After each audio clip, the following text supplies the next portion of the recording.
what I'm saying? Some of these people are something else. They just don't realize what they are.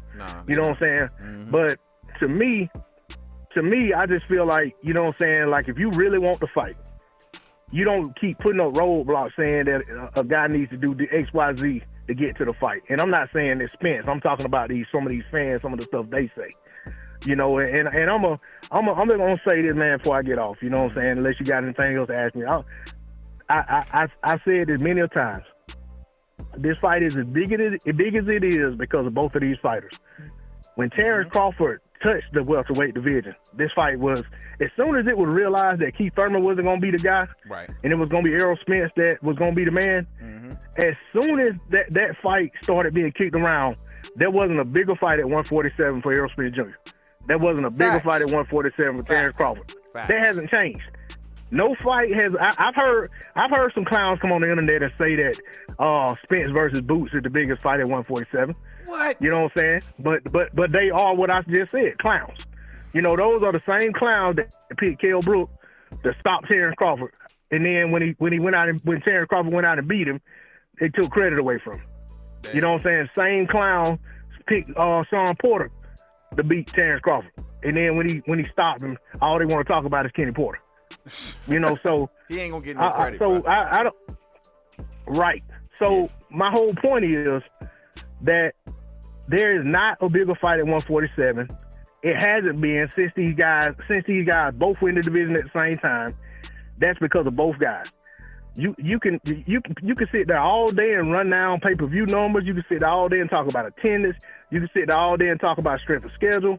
At the end of the day, the fight is as big as it is because of both guys, and it represents their biggest fight, challenge, and payday in the division. You know what I'm saying? And bar none. You know, so, you know, based on everything we've seen, body evidence, of course, one of those young guys could come up and be a tougher fight for either of them than anybody. We just don't know. But if we're looking at the body of work, we haven't seen anything to really substantiate that because those guys aren't fighting the same level of opponent. Let me, and you know what I'm saying? Go ahead, man. No, go ahead. Finish it, though, because I'm going to switch gears on you. I'm going to ask you something else. Yeah, I was just going to say, man, and you know, the other thing about that whole situation is, you know, like I said, with the fight being as big as it is, the one thing that I hear that really gets under my skin, and this is where I got involved, when I finally just got off the sidelines and said, no, I'm gonna start, you know, breaking down some of these facts on these people. There you go. You'll hear on both sides when they're talking about the other fighter. You'll hear them start going down the timelines. And I'm not talking about you. I think you do a phenomenal job at being accurate. Thank you.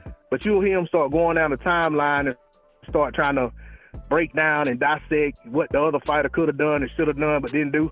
And they'll be so off that it don't make sense. Like you'll have somebody talking about Bud Duck, Lamont Peterson, and Danny Garcia at 147, and then you go back and look. When Bud got to 147, both of those guys had already fought. At 140. At 140, my fault. 140. When both of those guys got to 140, he had already fought his last fight. They had already fought their last fight at the 140 limit. Exactly. And they had been gone for about a year. Exactly. Then they discount Postall as if him and Bud wasn't number one and number two. You see what I'm saying? So it's just a lot of stuff, a lot of inconsistency. But people don't. Most of the people listen to them don't know, because they weren't paying attention, right, and they ain't gonna bother to go back and look because they just believe what these guys are saying. Right. And I'm not saying that's just on Spence's side; it's on Bud's side too.